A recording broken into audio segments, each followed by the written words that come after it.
Assalamualaikum warahmatullahi wabarakatuh. Saya Naura Fatia Kamelia. Di sini saya akan mempresentasikan mata pelajaran fikih tentang bab riba. Pengertian riba. Menurut bahasa berarti ziyadah atau tambahan. Menurut istilah, riba adalah suatu bentuk tambahan pembayaran tanpa ada ganti atau imbalan sebagai syariat terjadinya transaksi utang piutang atau pinjam meminjam. Dasar hukum dilarangnya riba, praktik menambahkan pada utang piutang atau pinjam meminjam adalah riba. Oleh karena itu, Islam sangat mengharamkan yang namanya riba. Ketentuan riba. Ketentuan Islam mengenai jual beli yang tidak mengandung riba adalah sebagai berikut. A. Menjual sesuatu yang sejenis, yaitu serupa timbangan dan banyaknya. B. Menjual sesuatu yang berlainan jenis, yaitu yang dibayar tunai dan menyerahkan sesuatu dalam akad atau ijab kabul. Macam-macam riba. Yang pertama, riba fad. Tukar-menukar atau jual beli dua barang yang sama jenisnya tetapi tidak sama ukurannya.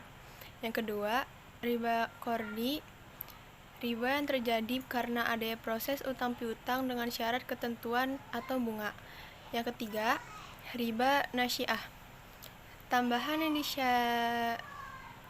disyaratkan oleh orang yang memberikan utang dari orang yang memberikan utang dari orang yang berutang sebagai imbalan atas penundaan pembayaran utang. Yang keempat, riba yad. Riba yang dilakukan oleh dua orang yang bertukar barang atau jual beli dengan berpisah dari tempat akad jual beli sebelum serah terima antara penjual dan pembeli. Hikmah dilarangnya riba. Yang pertama, riba dapat mengikis sifat belas kasih dan rasa kemanusiaan. Yang kedua, riba dapat menumpuk sifat enak sendiri. Yang ketiga, riba dapat menjauhkan seseorang dari Allah Subhanahu wa Ta'ala. Menjauhi praktik riba. Berikut beberapa cara menghindari riba sebagaimana ditulis dalam sebuah artikel mengenai kiat mengenai riba. Yang A. Berilmu dahulu sebelum membeli. B. Mengetahui biaya riba. C. Tidak bermudah-mudahan dalam hutang. D. Memiliki sifat qanaah. Yang E. Perbanyak doa. Yang kedua adalah bank. Pengertian bank menurut Undang-Undang Nomor 10 Tahun 1992 tentang bank. Bank adalah badan usaha yang menghimpun dana masyarakat dalam membentuk simpanan dan menyalurkan kepada masyarakat dalam rangka meningkatkan taraf hidup rakyat. Jenis-jenis bank. Yang pertama ada bank konvensional. Bank konvensional sendiri menjadi dua bagian, yaitu usaha bank umum dan usaha bank perkreditan rakyat. Yang kedua ada bank syariah. Bank dengan prinsip bagi hasil. Dasar hukum Islam. A. Hukum bank adalah haram. Keharaman hukum bank disebabkan oleh sistem bunga yang diterapkan. Tanpa bunga bank tersebut tidak akan berkembang. Dan ulama yang mengharamkan bank adalah Abu Zahroh. B. Hukum bank adalah mubah. Keberadaan bank di suatu negara merupakan kebutuhan yang tidak dapat dielakkan. Karenanya, kebutuhan tersebut dianggap mendesak, sehingga pelaksanaan bank hukumnya boleh atau mubah. Yang C. Hukum bank adalah mutasyabih atau diragukan. Bank merupakan salah satu perkara yang belum jelas kedudukannya dalam Islam. Haram atau tidak hukumnya kita tidak tahu. Operasional Bank Islam. Prinsip operasional dan produk perbankan syariah dapat dilihat dari dua sisi, yaitu sisi pergerakan dan dana masyarakat dan sisi penyaluran dana kepada masyarakat.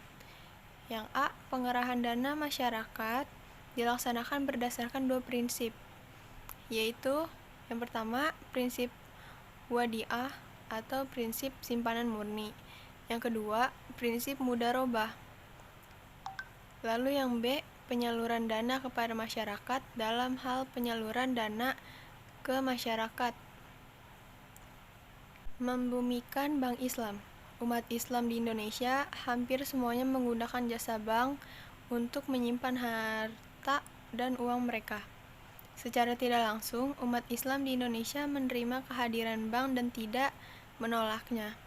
Meskipun terdapat beberapa ulama yang mengharamkan bank, namun umat Islam Indonesia cenderung menggunakan pemikiran yang dikemukakan oleh Syekh Mahmud Shaltut dan A.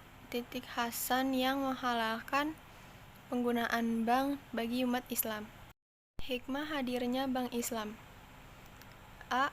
Umat Islam yang berpendirian bahwa bunga bank konvensional adalah riba, maka bank syariah menjadi alternatifnya. B. Untuk menyelamatkan umat Islam dari praktik riba. C. Menyelamatkan ketergantungan umat Islam terhadap bank non-Islam yang menyebabkan umat Islam berada di bawah kekuasaan bank. D. Bank Islam dapat mengelola zakat di negara yang pemerintahannya belum mengelola zakat secara langsung. Asuransi.